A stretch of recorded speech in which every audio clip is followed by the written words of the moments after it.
I think it's important to have someone in the stage in life that you're currently in. So if you currently are a college student, have another college student that's helping you walk in your faith. Have someone that's the next stage ahead.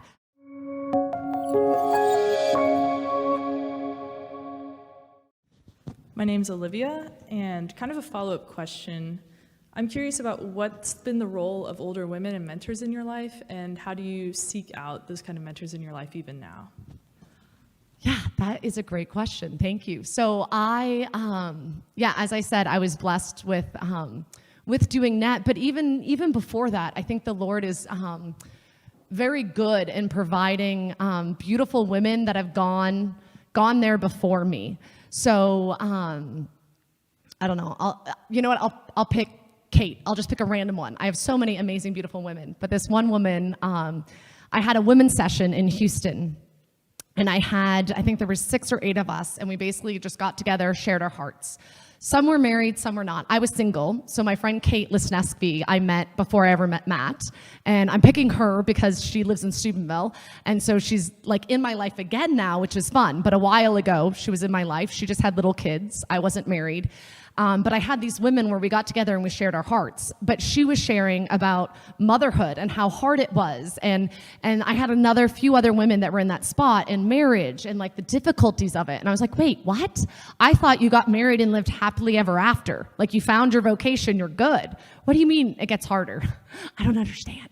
But them sharing their hearts, and anyhow, it was beautiful. And Matt and I, after we got married, we moved to Ireland, and we had no friends, no community. And that's where I became a mom and had to try to learn all these things. But I relied so much on what I had learned from them previously, and I relied on those friends. So I would call them for things and ask about different ways to help. And knowing that she had been there before me was huge. So when I had questions about children, I would call. Or more recently, we moved to Steubenville. Matt drove us all up. So it's me, my 4 kids. Matt flew back to get some recording stuff done. So I'm in Ohio with my 4 kids.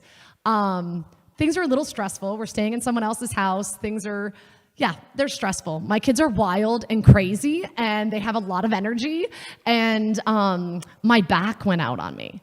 Like I was kind of having back problems, and then my 13-year-old just kind of tapped my back to give me a hug goodnight or whatever, and my back just went and I couldn't move. It was horrible.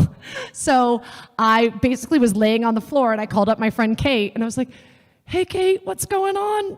She's like, "Are you okay?" And I've seen her once since we moved to Steubenville. I've seen her once in the last 15 years. I'm like, "So you know how you have all those boys that are I don't know, 18, 19, 20-ish, and they're big and strong?"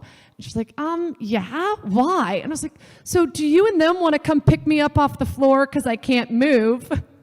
So they came, and they literally picked me up the floor and helped carry me upstairs and put me to bed. But it was that's what friends are for, And it was very humbling to have her grown boys carrying me.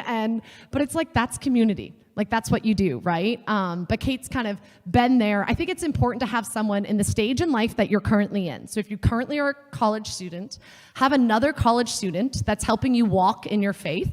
Have someone that's the next stage ahead. So someone that's already graduated, maybe they're already married, maybe they have kids, it doesn't matter, but that next stage where you're okay, that's kind of where I want to be. Have a friend there that helps you, and you're okay, I see where they're at, and that's where I want to be headed. And then have someone behind you. So maybe you have a friend, or maybe it's a little sibling in high school, and you can help show them the way and give them advice. So you have the one that you're getting advice from, the one that you're sharing life with, and the one that you're giving advice to.